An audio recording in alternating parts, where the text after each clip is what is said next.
Auction Animal. We've got a cracker auction lesson story about this Saturday's property we sold. Stay tuned.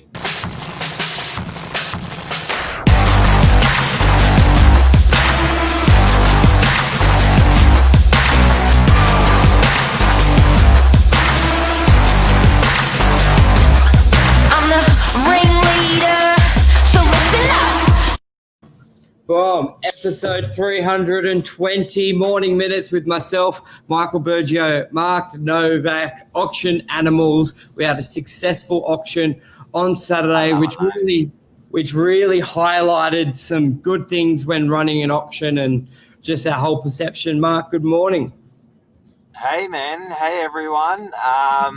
What an auction, hey. What an auction. 5 p.m. we thought was a little bit late, but a huge audience there and a huge audience online. And what a result. Yeah, it was. And it really brought to our attention some key points about what makes a good auction, some good things to do. And we also had an auction the week before, which was different. So it just sort of highlighted, and different bidding in this auction from a specific buyer than we normally see. So we sort of wanted to break it down, bring to everyone's attention some good things we see, and hopefully you take something out of it. Mark, what do you reckon was, maybe let's start with why you took this property to auction first, because I think that's the first battle with agents. They go, should I or shouldn't I? Yeah, well, this property was 6 Beacon Hill Road, Brookvale. Brookvale's probably not the most desirable place to buy a house and live in because there's a lot of industrial, commercial and units.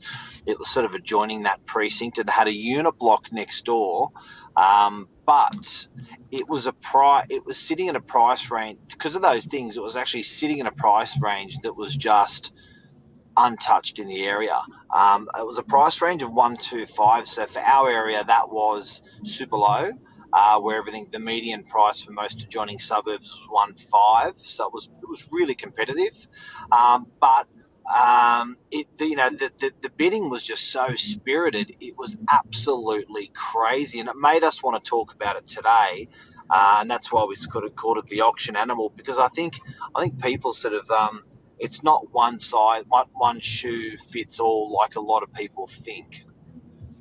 100%. A lot of people, and we've touched it on a show we did where we went into detail about taking the right property to auction, and we sort of call it like your A-grade property, which isn't based on price, or a unicorn property.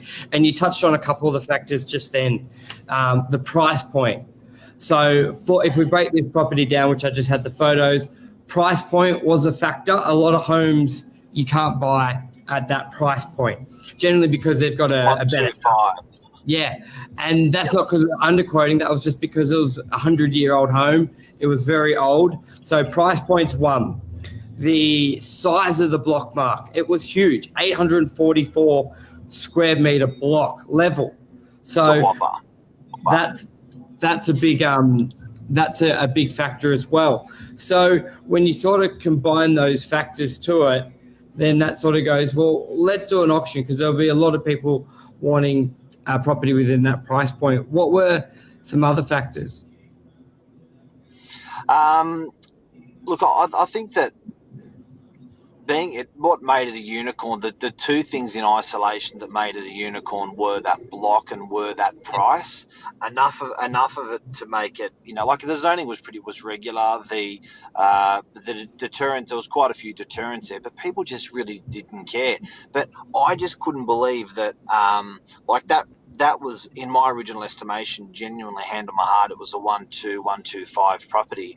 And to see it sell for 1.55 and 500, well, I was just absolutely gobsmacked, because houses in the area are selling for less than that in better suburbs. So I think auction and that competition drove it really well. It was a good decision for the owner to go to auction.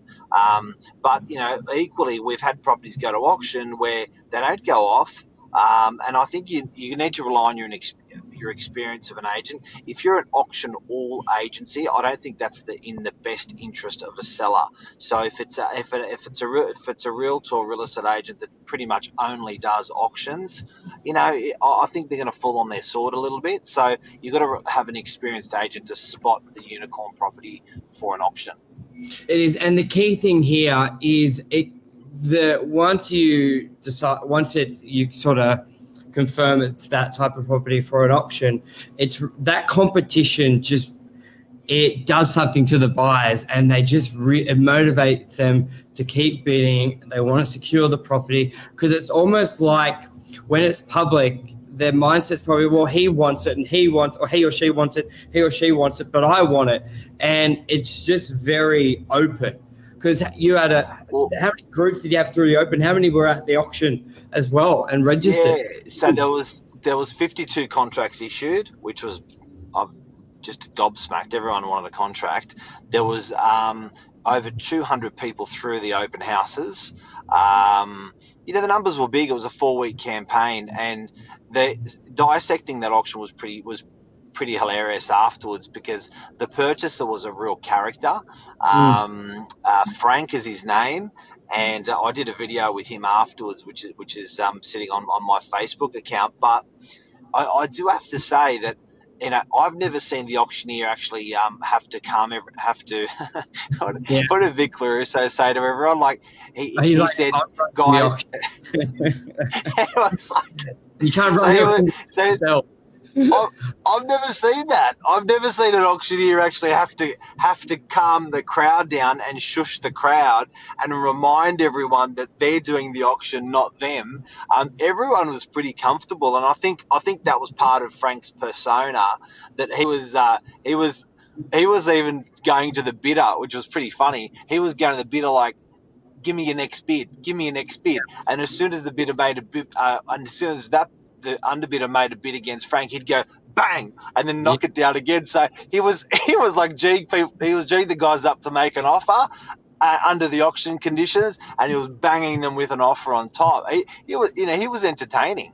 There was some friendly banter, just like, I want this property and I'm just going to keep bidding. And it was, at one stage, they were sort of really talking amongst themselves. The underbidder was like, he was like, you've already got, like, we're already 150 grand over my budget. And then I think Frank was like, well, bid again then, or just, and then you'd bid again. So you cannot replicate that in a private treaty sale. And people justify that to themselves when it's a one of a kind with any aspect. Yeah. Like, I reckon in the surrounding suburbs, that's probably one of the only blocks on the market with that block size. And also, on one hand, some people they think it's bad that the property is really original, but on the other hand, I find buyers love it, because if you're buying a home and you want to knock it down and they've just put new carpet in, they've just done a new kitchen, but they haven't done anything else, in your head, you're paying for those renovations that you're going to rip down. So something that's basically untouched, it's I don't know, quite liberating. They love it. They just want it because they know they're not paying anything extra, considering they're probably going to rip it down. So that competition and seeing other people bid for it. It was a beautiful story. Like, I think it's, at the end of the day, we forget, we're families selling to families, and this has been in the family, one owner for over 100 years, this house, and it's going to a family.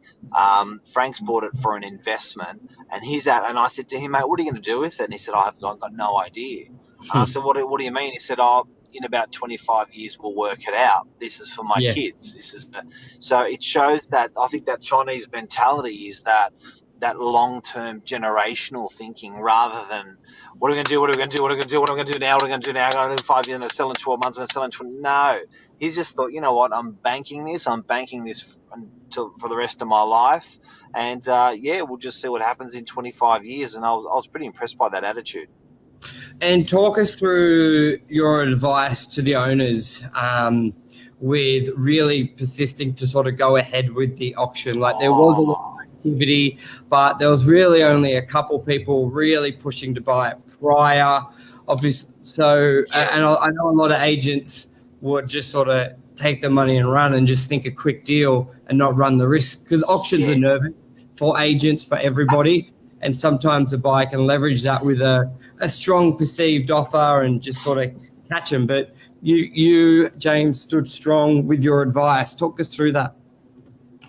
Yeah, good call. So what actually happened during this auction campaign is there was an absolute premium offer on week 2 or 3 of 1.36, and the owner was like, you know what, I think we're going to sell it at that figure. So we went back to the purchaser and said, look, get us a signed contract and a check. Now, it's pretty interesting that, because in hindsight, everyone was pretty comfy with 125 to, as the guide, and this was over 100,000 the guide. Next thing you know, because there was no contract and check produced by a purchaser, and guys and girls, if you want to buy a property before auction, get a contract signed and put a check with it. It's the best way, because it could have convinced these owners. Whether we would have recommended it or not is another thing. Anyway, another couple of offers came in. 141 came in, and we were like, whoa, this is going nuts. 145 came in. Going, what? This is nuts. And then we very strongly, we said to the owner, look, we've really got to see this out, and it sold for 155. So that's $200,000 over what the owners regarded the 136 as a premium price for going to the auction and seeing that process out. They really could have easily comfortably sold prior and felt pretty good about it, but they would have left some money on the table. Yeah, and that's where they can sort, and even if it didn't go above the 145, the highest offer prior, at least they know, and that's where, when you've got that activity, you sort of, a lot of time owners sell, and then they never sort of tell you they regret it. But even as an agent, you're like, man, I really thought that could have been a little bit different if we ran it. And I think obviously it's great when it goes above. So, and it just shows when you've got those properties that the buyer cannot just say, well, there's 3 others on the market, the one come up next week. It really, really confirms that auction strategy. But it's not a blank, everything's an auction sort of thing. It's the key. Well, look, even if you look at buying something like that, I think the Reserve Bank, I've said it a couple of times, the Reserve Bank is saying they're not going to move the rates up or down over the next 3 years. You've got some certainty, definitely. The 10-year bonds in the market are pretty stable, pretty low.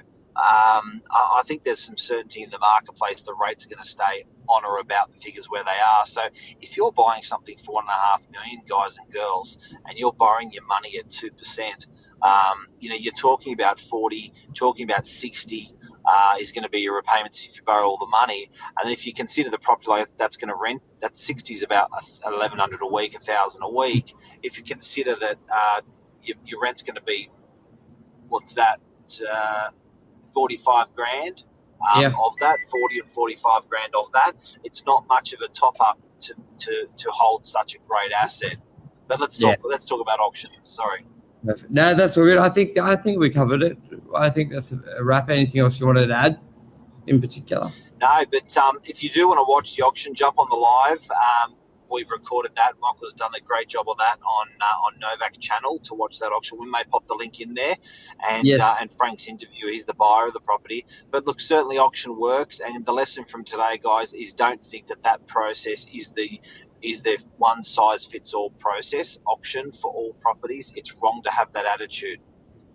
Yeah, that's the key. It's got to be a unicorn property in most cases. So, and yeah. Anyway, we'll be back tomorrow morning once again for live as well. And Monday night news, I believe. Mark, do you want it? No. Yep. Yeah, 8 o'clock, that will be on Novak. So stay tuned. And thanks for watching, everyone. Any questions, want to put them in here, we're always happy to answer them.